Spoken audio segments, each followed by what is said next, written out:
And I was like, I defended my PhD 6 years ago. I am not going back to grad school. Hello, lovely people. It's been a little while. It's been actually a really stressful week, which is why I haven't done any videos. I haven't really been online much, but I'm back. And what's in even better news, went boxing again today for the first time in, I guess, 2 weeks. And I upgraded to, there's a reason for this, I will get to that. I upgraded to my weighted gloves and it was awesome.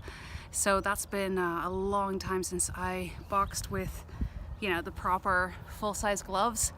So that's good news. And actually I wanted to do this quick video to tell you some funny stories about what people wrote down about me in the hospital, because some of them are really quite, well, they're funny stories. And actually the reason I'm outside and I'm frowning probably with the light is, look at the beautiful flowers. I just thought, it's gorgeous out, I need to be outside, and why not, right? Enjoy the sun. So, funny story number one, there appears to be mass confusion about where I'm from or where I live, amongst doctors, I mean. So the fun thing is you can see everything they write about you in the notes because you can access your file.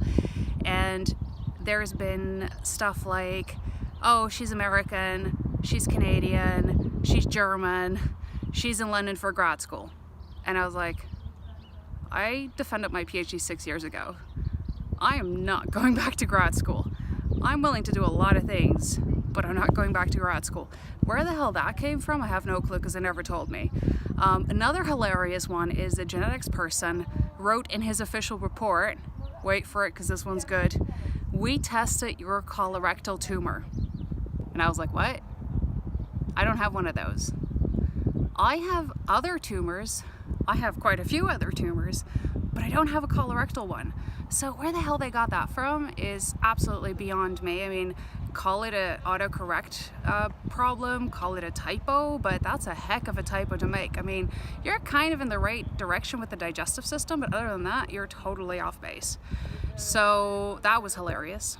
And then the funniest one. So funniest story, number one funniest story of this whole saga of being hospitalized was that one doctor wrote down, patient reported to have lost over 20 pounds, not apparent upon physical examination. And I was like, right, so you're saying you're still fat. And I'm like, thanks. So obviously what it really means is like, I'm pretty young, so I have some elasticity and blah, blah, blah. You know, I get that they don't mean it in a mean way, but I was like, thanks. That's awesome. I mean, I know it was pudgy, but God, you really gotta put it like that, huh? So yeah, it's been quite a ride. So that's my couple of like funniest stories of not quite, you know, medical mistakes, but things that people write in your medical reports that are absolute BS. Yeah, so hilarious. Potentially dangerous, because imagine if the next doctor goes looking for that non-existent colorectal tumor. That would be quite funny. Imagine you go into surgery like, we're gonna remove your tumor, and they go to the wrong place in your body. I mean, I know that's not gonna happen, but still, come on. Right, so then another thing happened today. So I said, I started this with, I went to the gym, I had my boxing, which was great. Then I came out, I went to shower, and I went into the ladies' dressing room, and there was nothing there. There was nothing on the floor. I wanna make this really, really clear. Like, I looked at the floor because I don't know, like I just look at the floor, and anyways, the floor was clear. Then I went to shower and I came out and it was this beautiful feather just like on the floor. I don't know if you can see it, I hope you can. And I don't know, the logical, rational explanation is someone came in the meantime, even though I didn't hear the door open, and dropped it somehow, even though it's like in the middle of the city, and who would drop a feather in the middle of the city in a basement of a gym locker room without the door opening? But let's pretend they did. However, I took it as, you know, maybe an angel came down, flapped its wings, and lost a feather for me, because so something you might not know is we collect feathers, and occasionally we find one in nature, like we have this glass at home and stick the feathers into it.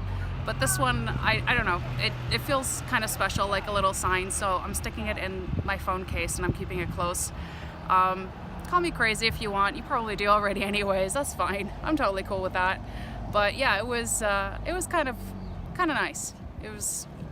I'm not sure what to call it, I'm not sure what to think of it, I'm not gonna make a big deal of it, but it was just nice. So I found this beautiful little feather.